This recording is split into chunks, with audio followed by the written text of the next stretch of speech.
Este é um dos temas para as linhas vermelhas desta noite.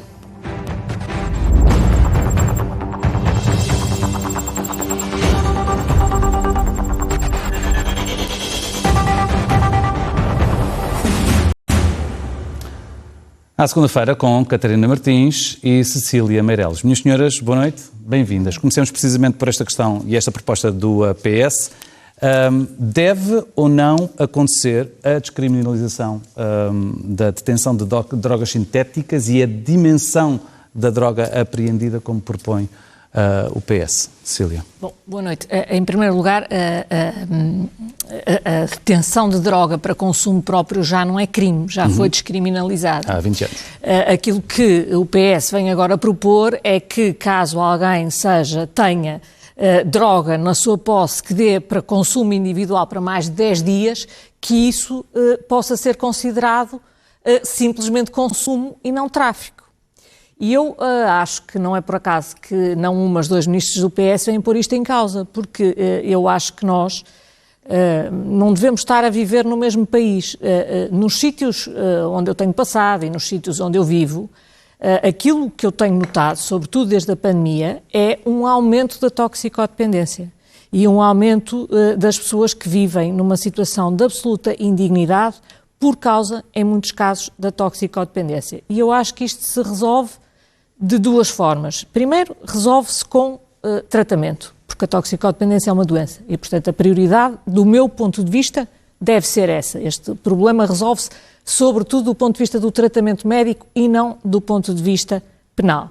Agora, da mesma forma que lhe digo que estas pessoas têm direito a um tratamento médico, têm direito a ser tratadas com dignidade, também lhe digo que quem vive em algumas zonas da cidade também tem direito de viver em segurança, também tem direito de não estar sistematicamente a passar em cima de restos de consumo que podem pôr em causa a sua saúde e a viver num ambiente de insegurança. E, portanto, eu não percebo porque é que o PS foi optar por uma alteração que é sobretudo técnica, mas que vai, na realidade, facilitar, quando muito vai facilitar que quem consome droga ande com mais doses, quando eu acho que o problema não tem nada a ver com isto. E, portanto, acho isto completamente incompreensível e, sobretudo, é passar ao lado, primeiro, de um problema de direitos humanos dos próprios toxicodependentes e, segundo, de um problema de segurança.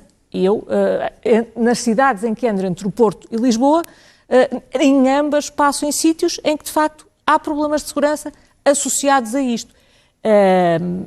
Estar simplesmente a dizer, não, podem ter mais do que 10 doses, e isso é só um indício que pode ser elidido, eu francamente acho que é ir completamente ao lado do problema real. Catarina.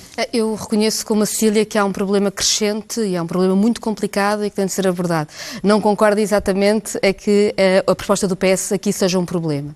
Pelo contrário, a lei, quando foi feita há 20 anos, foi feita num outro tempo, drogas hoje sintéticas eram problemas que não se colocavam como se colocam hoje e mesmo a própria toxicidade das drogas que já existiam foi alterada ao longo do tempo.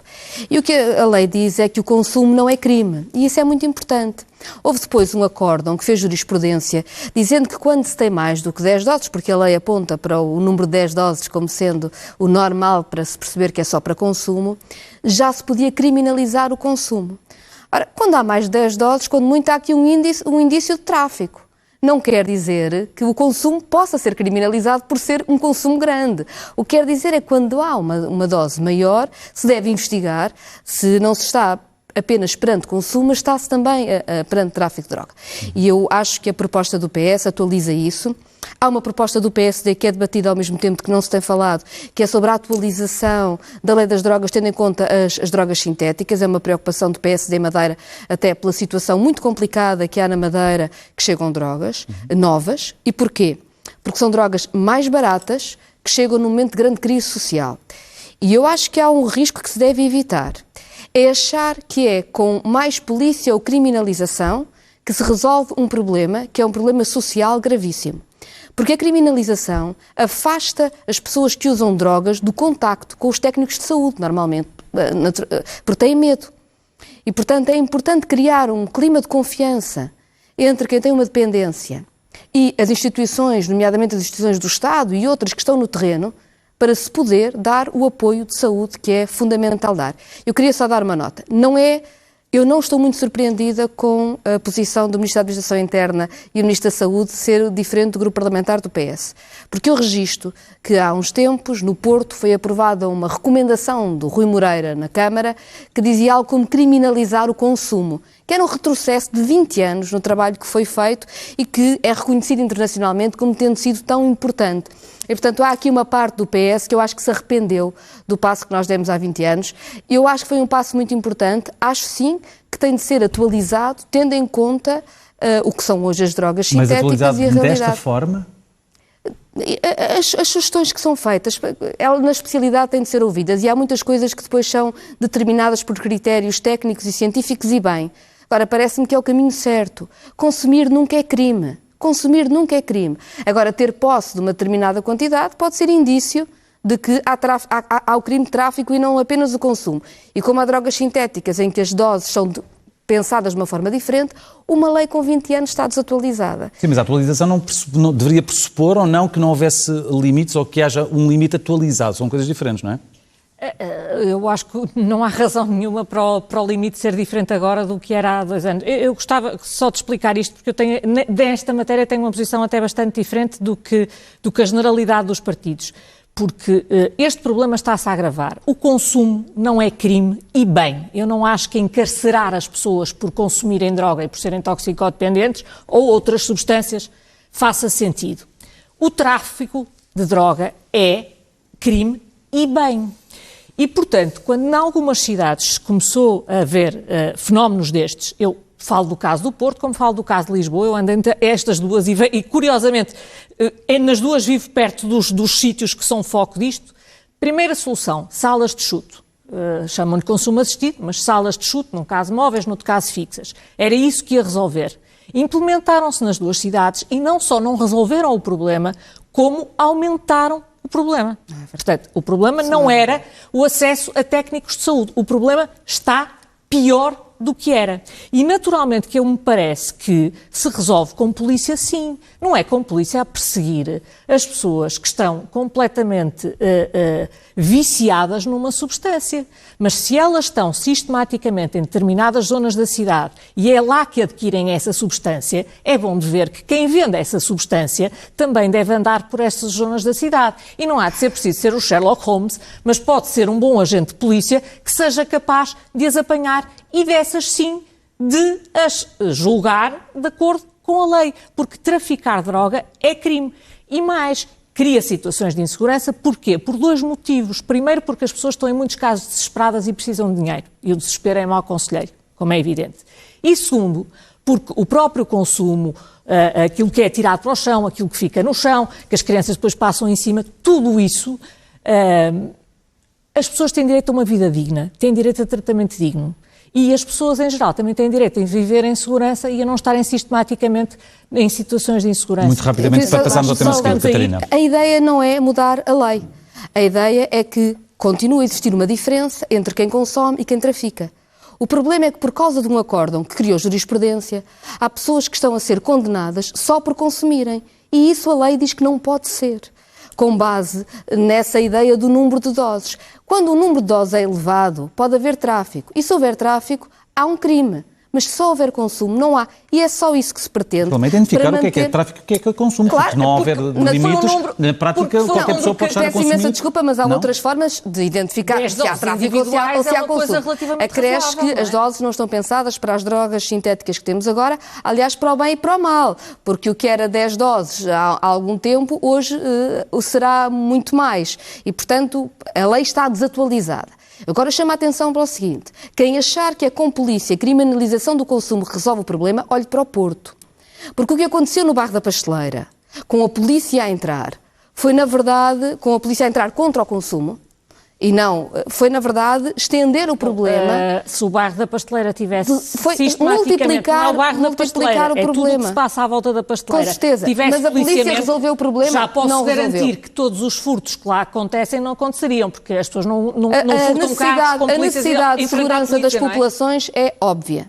O problema é que nós sabemos que tratar os fenómenos de toxicodependência como se fosse meramente um problema de crime e não houvesse um problema social e de saúde para abordar, o que tem feito é a multiplicação do problema. E nos últimos anos, com o desmantelamento que foi feito das instituições públicas que lidavam com as questões da droga, que foram muito desmanteladas e ficaram com muito menos gente, associada ao período da pandemia e ao aumento da crise social, o problema está maior. O que eu acho é que nós temos que aprender com o que correu bem no país e não com o que correu mal. Eu cresci nos anos 90. Eu lembro-me como era quando o consumo era crime. E era bem pior do que é hoje. Mas eu não defendo de maneira nenhuma. Agora, em Lisboa vivo em Alcântara, no Porto, ando muitas vezes ao pé da pasteleira e, portanto, eu vivo este epicentro e o problema está-se a agravar.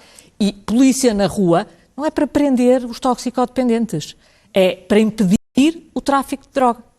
Mudemos de tema, minhas senhoras. Eu gostava de vos pedir, porque o nosso tempo está rapidamente a avançar, a vossa opinião sobre esta discussão que está agora a ser gerada pelo PSD, que também o Chega está a participar com a assunção de erros e a dizer coisas como as que já ouvimos nesta edição da noite, como, por exemplo, o PSD e a direita a diabolizarem o Serviço Nacional de Saúde.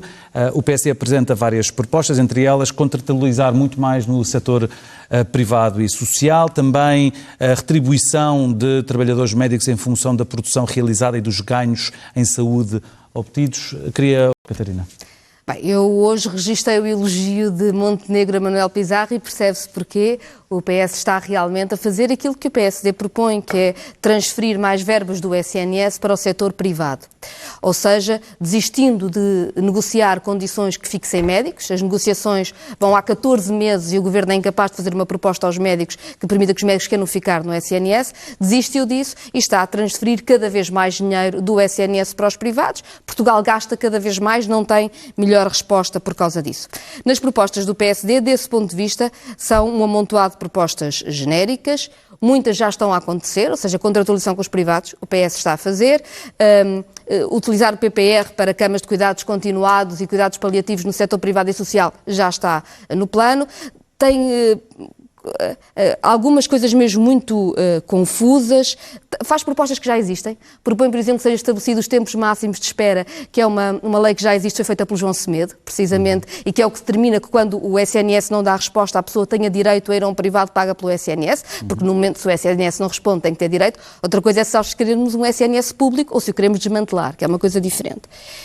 A proposta de incentivos na na remuneração dos médicos de família existe numa parte, tem que ser generalizado, o Bloco tem proposto isso.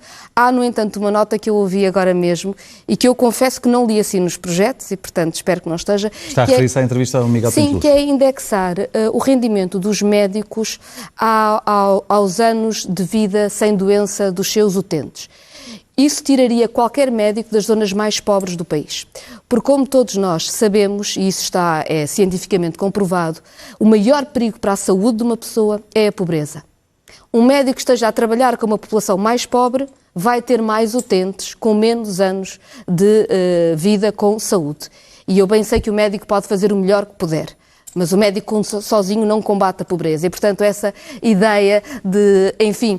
achar que os médicos são bem em zonas onde as pessoas ganham mais parece-me absolutamente desastrosa. Cecília. Bom, eu ainda tenho memória, ainda me lembro de ter ouvido aí por volta de 2016 4 partidos, o Bloco de Esquerda era um deles, mas eram sobretudo liderados pelo PS, a dizerem que tudo ia mudar na saúde, a partir de agora a saúde ia ser prioridade, com uma absoluta diabolização do privado. SNS era o que era público e era o público que era defendido. Aliás, várias PPPs acabaram durante essa altura. Outras medidas, como por exemplo as 35 horas, que não iam ter, iam passar das 40 para as 35 horas, não ia haver diferença nenhuma. Promessas de que todos os portugueses iam ter médico de família. Estamos em 2023 e o resultado disso está à vista. É este caos que nós vivemos, em que até as grávidas quase precisam de um mapa para saber qual é a maternidade que está aberta no dia em que sentirem as dores de parto. Portugueses, 1.700.000 portugueses sem médicos de família e nunca houve tantos portugueses com seguros de saúde. E não é de certeza porque estão mais ricos ou com mais rendimento, é porque sentem mais necessidade disso. E isso é, de facto, uma saúde para ricos e outra para pobres. Aquilo que eu defendo, como se percebe e como se depreende que eu digo, é exatamente o contrário e vai, em muitos casos, de acordo em relação àquilo que diz o PSD. É impossível ler o documento, tem 46 páginas e depois ainda vai por ali fora, portanto é impossível ter lido aquilo ao detalhe e, portanto, há coisas que são demasiado técnicas, mas também há uma coisa que eu sei. É que não há nada que tenha tantos diagnósticos como o SNS. O problema é que não tem tratamento. Ainda há pouco tempo veio um novo ministro e ia haver um CEO e ia ser... eu gostava já agora de começar a ver resultados e eu quando falo de resultados falo em números, não é por os números, não é por matemática, é porque eles querem dizer pessoas. Bem, era as pessoas começarem duas grávidas que já foram entre ontem e hoje transferidas para o privado porque no público não há possibilidade. Eu tenho muito, eu concordo em absoluto com a ideia da indexação aos resultados. Só que é muito difícil indexar a resultados em saúde por causa exatamente disto que a Catarina estava a dizer. Primeiro, porque as pessoas são elas próprias muito diferentes e, portanto, nós só podemos exigir os mesmos resultados a pessoas que partem de base da mesma forma.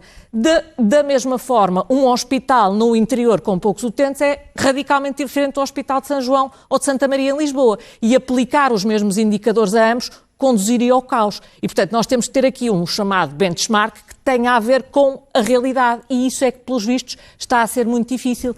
Mas, em algum momento, há até que se fazer. Eu também tive esperança em algum momento em que se mudasse o paradigma como se trata o SNS, investi até bastante tempo da minha vida nisso. Devo dizer que, por exemplo, a Lei de Bases nunca saiu do papel.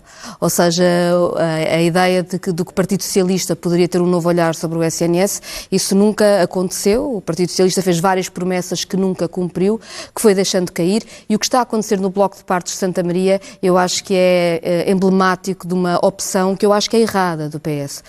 O Bloco de Partos está a encerrar mesmo antes das obras começarem. Antes das obras serem adjudicadas, já se decidiu que vai encerrar. E vai-se entregar as utentes a um hospital privado. E a minha pergunta é, porquê é que se encerra durante tanto tempo um Bloco de Partos para entregar ao privado? E no fim, vamos ter algum médico no público? Porque nestes meses todos, os privados vão estar a ser financiados pelo Orçamento do Estado para contratar os poucos médicos que nós ainda temos no SNS, quando metade dos obstetras deste país já está no privado. E o Partido Socialista, que deixou ir ao fundo todas as negociações sindicais, que podiam dar condições aos médicos para eles ficarem no SNS, não lhes dá, e ao mesmo tempo fecha um dos maiores blocos de partos deste país, no maior hospital deste país, mais tempo do que é necessário, entregando as utentes e, naturalmente, todo o investimento financeiro do país aos privados, que seguramente vão contratar os médicos. A minha pergunta é muito mais simples. Essas grávidas vão ser bem tratadas ou não? E se algum de nós acha que é tratar bem uma grávida, esta coisa intermitente de que há maternidades que umas abrem a uns dias, outras abrem a outros, e se isto é a maneira de um país funcionar. É uma coisa que não tem pés nem cabeça. Já não temos muito tempo, vamos ao terceiro tema para a nossa conversa, dos juros. A taxa de juros de referência do BCE aumenta de novo este mês. Na semana passada houve o fórum do BCE aqui em Sintra, com a Presidente do BCE, Christine Lagarde, a não deixar de todo de parte a possibilidade de vir a ter de continuar a aumentar as taxas de juros, sendo que a inflação tem vindo progressivamente a cair. Pergunto, há pressa do BCE e da alta finança de chegar aos 2% de benchmark de inflação? Cecília. Bom, não acho que haja pressa. Eu acho que há nesta questão toda uma enorme hipocrisia. Primeiro, o Banco Central Europeu foi o último dos bancos centrais a admitir que havia um problema com a inflação. Eu ainda me lembro do tempo em que já a Reserva Federal Norte-Americana andava a aumentar taxas de juro e o Banco Central Europeu dizia não, isto é uma coisa temporária, não, isto é uma coisa que tem a ver com a oferta. Depois começou a aumentar taxas de juro e em Portugal, António Costa e vários partidos diziam não, este é um remédio errado. Na realidade, conseguiu, com custo, e com um custo gravíssimo, conseguiu controlar a inflação, mas a inflação também é em si um custo gravíssimo. E o que me faz aqui impressão é óbvio que o remédio, o aumento das taxas de juros é violentíssimo. Para um país como Portugal, que tem uma taxa que eu creio que é mais elevada de pessoas com taxa variável no empréstimo à habitação, é particularmente violento. Agora, eu gostava que alguém pusesse em cima da mesa medidas alternativas para controlar a inflação. Porque nós não podíamos continuar com 2 dígitos de inflação. E a verdade é que ela está a começar a diminuir no sentido que está a crescer menos. Os preços não estão a diminuir. Os preços estão a aumentar a uma velocidade que é um bocadinho inferior.